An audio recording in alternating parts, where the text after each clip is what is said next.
The story of the American West is often told with a romantic glow, a tale of rugged cowboys, boundless freedom, and the triumphant march of civilization. At the heart of this story is the Homestead Act of 1862, a law that promised 160 acres of land to anyone willing to work it.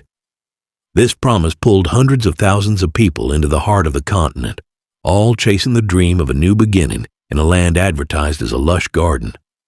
But the reality they found was a brutal awakening. The Great Plains were called the Great American Desert for a reason. It was an endless, treeless sea of grass, where traditional building materials like wood and stone were almost non-existent. This was a world of violent extremes, savage blizzards, raging prairie fires, and droughts more intense than the Dust Bowl of the 1930s. Trapped in this harsh landscape, with no wood to build a proper home, settlers were forced to innovate or die. Their solution was an act of pure desperation, a house built from the very earth beneath their feet, the sod house. Known as a soddy, this was not a charming cabin. It was a grim, flawed, and often hellish shelter against a world that seemed determined to break them. Today, we're uncovering the true story of how settlers actually built and survived in these houses of dirt. If you enjoy learning the real, unvarnished history of the American West, take a moment to subscribe and hit that notification bell so you never miss a video. Part 1. Harvesting Nebraska Marble. The raw material for these prairie homes was the sod itself, a substance the settlers grimly joked was Nebraska Marble. This wasn't the soft turf of a modern lawn. Prairie sod was a nearly indestructible mat of densely tangled roots from grasses like bluestem and buffalo grass, tough enough to survive the region's constant droughts and fires. It was a nightmare to work with. The very term sodbuster came from the grueling ordeal of trying to plow this land for farming. Before John Deere perfected a steel plow strong enough for the job, some pioneers had to use axes just to chop holes in the sod to plant seeds. Harvesting this same material for a house was just as brutal. It required a special breaking plow, designed to slice the sod into long uniform ribbons, 12 to 18 inches wide and about 4 inches thick.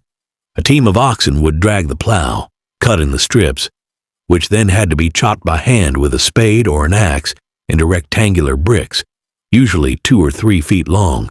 The labor was immense. A single small sod house required about an acre of prairie to be plowed and cut up. Each one of those sod bricks could weigh up to 50 pounds, and they had to be laid the same day they were cut, or they would dry out in the sun and turn to useless dust. One Swedish immigrant named Rolf Johnson wrote about the experience in his diary.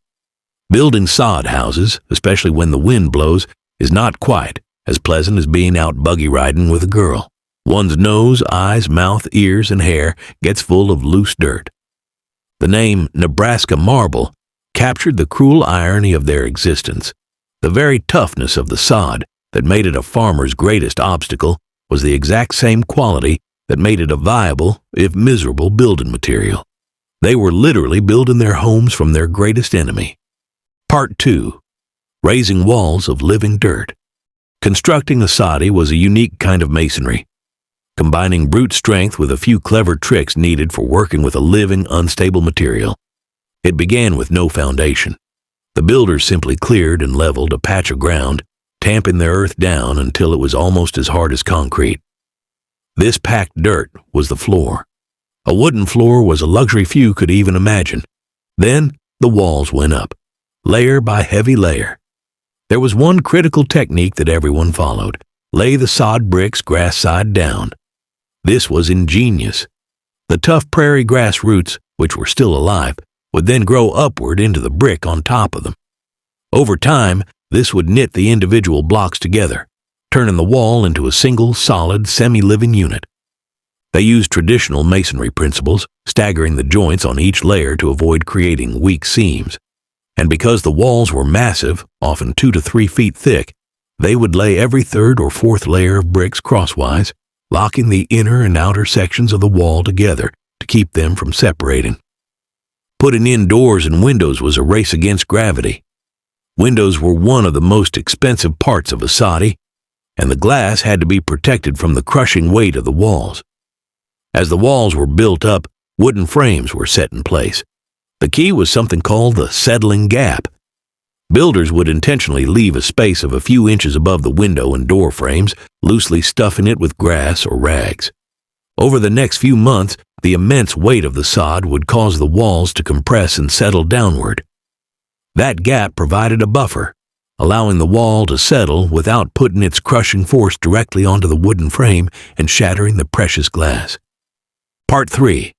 The Ceiling of Misery. If the walls of a soddy were a testament to the settlers' ingenuity, the roof was a monument to their misery. It was, without a doubt, the most dangerous and poorly performing part of the house. The most common design was primitive. A central ridgepole was laid across two forked posts with smaller poles acting as rafters. This frame was covered with a layer of brush and thick prairie hay, and then the whole thing was topped off with a final layer of sod bricks. This design was a complete and total failure. The sod roof was famously unavoidably leaky. When it rained, water would slowly seep through the layers of dirt and grass, dripping for days on end. The situation was so common that one homesteader famously said it rained 2 days longer inside than it did outside. The constant dripping turned the packed earth floor into a muddy swamp. Women often had to cook with an umbrella held over the stove just to keep clumps of mud from falling into the family's dinner. Even when it was dry, the roof was a menace. Dirt, debris, and grass would constantly crumble from the ceiling, contaminating food, bedding, and every surface in the home. To fight back against the endless filth, settlers would tack sheets of muslin or canvas to the rafters to create a crude false ceiling. This cloth would catch the worst of the falling dirt, along with the occasional mouse, bug, or snake that had made a home in the earthen roof. The greatest danger, however, was collapse. After a heavy rain, the sod roof would absorb a massive amount of water, increasing its weight exponentially. This incredible load could easily snap the wooden supports, sending tons of wet earth crashing down on the family below. It was an ever-present and lethal threat. Part 4. The Battle Within. While the soddy offered some protection from the blizzards and fires of the prairie, the inside became a battleground for a different kind of survival. The house was a shared and often hostile ecosystem. The living walls and earthen roof were a perfect home for a menagerie of unwanted guests. Settlers fought a constant war against rodents, fleas, and bedbugs that burrowed into their homes. But the most terrifying cohabitants were the snakes. First-hand accounts are filled with horrifying stories of rattlesnakes emerging from dens inside the thick walls, and tales of snakes dropping from the ceiling onto the dinner table were shockingly common. This was combined with a relentless war on filth. No matter how hard they worked, the homes were perpetually damp and dirty. Rain turned the floors to mud, and dry spells filled the air with dust from crumbling walls. The combination of damp earth, resident animals, and poor ventilation created a foul, musty odor that soaked into everything. For many women, this endless struggle against dirt was a source of deep despair. These conditions were a breeding ground for disease. The persistent dampness was an ideal environment for mold and mildew, leading to constant respiratory illnesses. The constant presence of rodents created a high risk for pest-borne diseases. The psychological toll was just as bad. The homes were small, dark, and claustrophobic, often located miles from the nearest neighbor. This profound isolation, combined with the oppressive physical environment and the unrelenting hardship, could lead to severe depression and a condition known at the time as prairie madness. The wooden escape. From the very beginning, no one ever saw a sod house as a permanent home.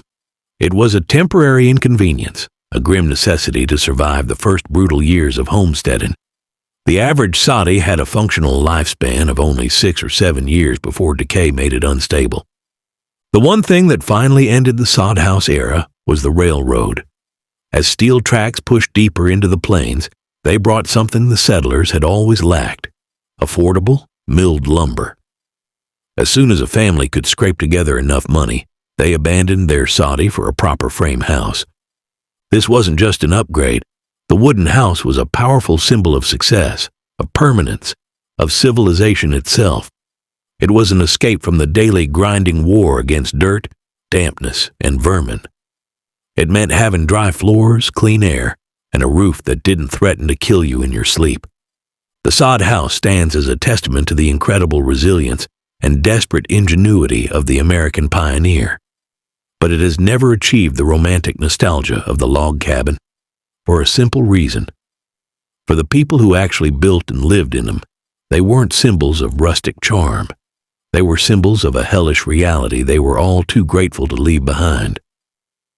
What part of living in a sod house do you think would have been the absolute worst? Let us know your thoughts in the comments below. Thanks for watching.